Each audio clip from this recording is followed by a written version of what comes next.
Hello বন্ধুরা, আপনারা দেখছেন ডিজিটাল সবকিছু ইউটিউব চ্যানেল।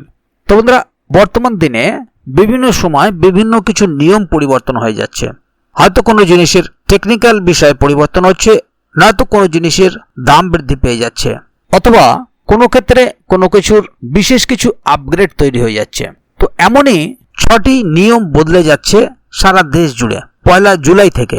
হ্যাঁ, এই জুলাই মাসেই 6টি নিয়ম বদলে যাচ্ছে, যা আপনাদের চলমান জীবনে বিশেষ প্রভাব ফেলবে।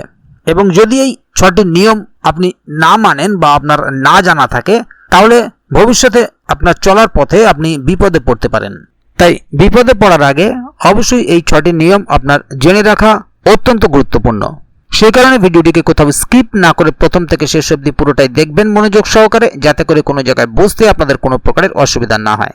এছাড়াও আপনি যদি আমাদের চ্যানেলে প্রথমবার হয়ে থাকেন, তাহলে অবশ্যই চ্যানেলটিকে সাবস্ক্রাইব করে বেল আইকনটি প্রেস করে অল নোটিফিকেশনে ক্লিক করে দেবেন, যাতে করে আমাদের চ্যানেলে যখনই কোনো নতুন ভিডিও আপলোড হবে তার সরাসরি আপনার কাছে পৌঁছে যায়। তো চলুন দেখে নেওয়া যাক এখানে বিষয়টি ঠিক কী বলা হচ্ছে। এখানে দেখুন একটি আর্টিকেল প্রকাশিত হয়েছে, এলপিজি প্যান কার্ড থেকে ট্রেনের টিকিট বুকিং 1 জুলাই থেকে বদলে যাচ্ছে 6 নিয়ম। জুলাই মাস মানেই বর্ষা আর পথঘাট ভেজা, আর নতুন মাসের প্রথম দিনে দৈনন্দিন জীবনে এমন কিছু পরিবর্তন আসছে যা পকেটেও প্রভাব ফেলবে। রান্নার গ্যাস থেকে শুরু করে ট্রেনের টিকিট, ব্যাংকিং লেনদেন সবকিছুই বদলে যাচ্ছে। তাই আগেভাগেই জেনে নেওয়া ভালো যে কোন কোন পদক্ষেপ আগে থেকেই নিতে হবে।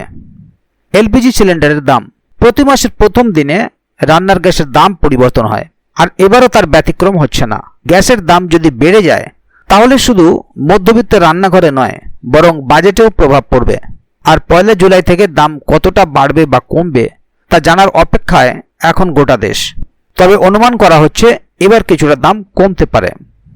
প্যান কার্ড করতে হলে আধার বাধ্যতামূলক। যারা নতুন প্যান কার্ড তৈরি করতে চাইছেন তাদের জন্য বড় আপডেট হলো 1 জুলাই থেকে আধার কার্ড বাধ্যতামূলক। এছাড়া যাদের এখনও প্যান কার্ডের সঙ্গে আধার কার্ড লিঙ্ক হয়নি, তাদের জন্য শেষ সময় 31 ডিসেম্বর। না হলে ভবিষ্যতে আয়কর ফাইল করা থেকে শুরু করে ব্যাংকিং পরিষেবা বন্ধ হয়ে যেতে পারে। রেলের টিকিট বুকিংয়ের নিয়ম পরিবর্তন রেল যাত্রীদের জন্য বিরাট পরিবর্তন, কারণ নন এসি ক্লাসে প্রতি কিলোমিটারে এবার 1 পয়সা এবং এসি ক্লাসে 2 পয়সা করে ভাড়া বাড়ছে। আর এখন থেকে কোনো কোচের মোট আসনের 25% বেশি ওয়েটিং টিকিট ইস্যু করা যাবে না। এমনকি মহিলা ও প্রতিবন্ধীদের জন্য বিশেষ ছাড় থাকবে। এবারে দেখে নেব আইআরসিটিসি তৎকাল টিকিটের নিয়ম। তৎকাল টিকিট বুকিং করতে হলে এবার আইআরসিটিসি অ্যাকাউন্টের সঙ্গে আধার সংযোগ থাকতে হবে। 1 জুলাই থেকে নতুন নিয়ম কার্যকর হচ্ছে, আর 15 জুলাই থেকে শুরু হচ্ছে দ্বিতীয় ধাপ। বুকিংয়ের সময় আধার লিঙ্ক করা মোবাইলে আসা ওটিপি না দিলে কোনোভাবে টিকিট কনফার্ম হবে না। আইসিআইসিআই ব্যাংকের এটিএমে নিয়ম। আপনি যদি আইসিআইসিআই ব্যাংকের গ্রাহক হন, তাহলে এখনই সাবধান, কারণ নতুন নিয়ম অনুযায়ী মেট্রো শহরে মাসে 3 বার এবং নন মেট্রো শহরে 5 বার টাকা তোলা যাবে, আর তারপর প্রতিবারের জন্য 23 টাকা করে অতিরিক্ত চার্জ দিতে হবে। এইচডিএফসি ক্রেডিট কার্ডে পরিবর্তন। এইচডিএফসি ব্যাংকের ক্রেডিট কার্ড ব্যবহার করে যদি পেটিএম, ফোনপের মতো থার্ড পার্টি অ্যাপ দিয়ে বিল পেমেন্ট করেন, তাহলে অতিরিক্ত 1% চার্জ দিতে হবে। এছাড়াও বিদ্যুৎ বিল পেমেন্ট করতেও লাগবে আলাদা চার্জ।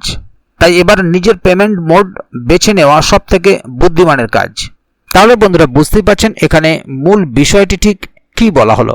মূলত যে 6টি নিয়মে পরিবর্তন আসছে তা আমাদের দৈনন্দিন জীবনে প্রয়োজনীয়।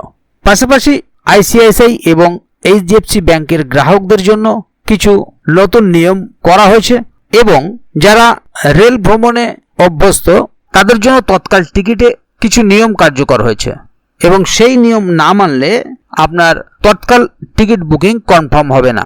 রেলের টিকিট বুকিংয়ের নিয়ম পরিবর্তনের পাশাপাশি প্যান কার্ডেও কিছু বাধ্যতামূলক নিয়ম করা হয়েছে, যেগুলো প্রতিটা মানুষের জীবনে ওতপ্রোতভাবে জড়িয়ে রয়েছে। তো বন্ধুরা, এই বিষয়ে যদি আগামী দিনে আরও নতুন কোনো আপডেট আসে, তাহলে অবশ্যই আপনাদেরকে এই চ্যানেলের মাধ্যমে জানিয়ে দেওয়া হবে। সেই কারণে চ্যানেলটিকে সাবস্ক্রাইব করে অবশ্যই চ্যানেলের সঙ্গে থাকবেন, যাতে করে এ বিষয়ে আগামী দিনে আরও নতুন কোনো আপডেট আসলে তা সরাসরি আপনাদের কাছে পৌঁছে যায়। তো বন্ধুরা, আজকে গুরুত্বপূর্ণ ভিডিও আপডেটটি এখানেই শেষ করছি। ভিডিওটির সম্বন্ধে আপনাদের মতামত এবং আপনারা কে কোথা থেকে ভিডিওটি দেখছেন অবশ্যই কমেন্ট বক্সে লিখে জানাবেন। ভিডিওটি ভালো লাগলে অবশ্যই একটি লাইক দেবেন এবং বন্ধুদের জানার সুবিধার্থে ভিডিওটিকে শেয়ার করবেন যাতে তারাও বিষয়টি সম্বন্ধে জানতে পারে। ভিডিওটি শেষ পর্যন্ত দেখার জন্য অসংখ্য ধন্যবাদ। আবার দেখা হবে আগামী ভিডিওতে। ততক্ষণ পর্যন্ত ভালো থাকুন, সুস্থ থাকুন। ধন্যবাদ।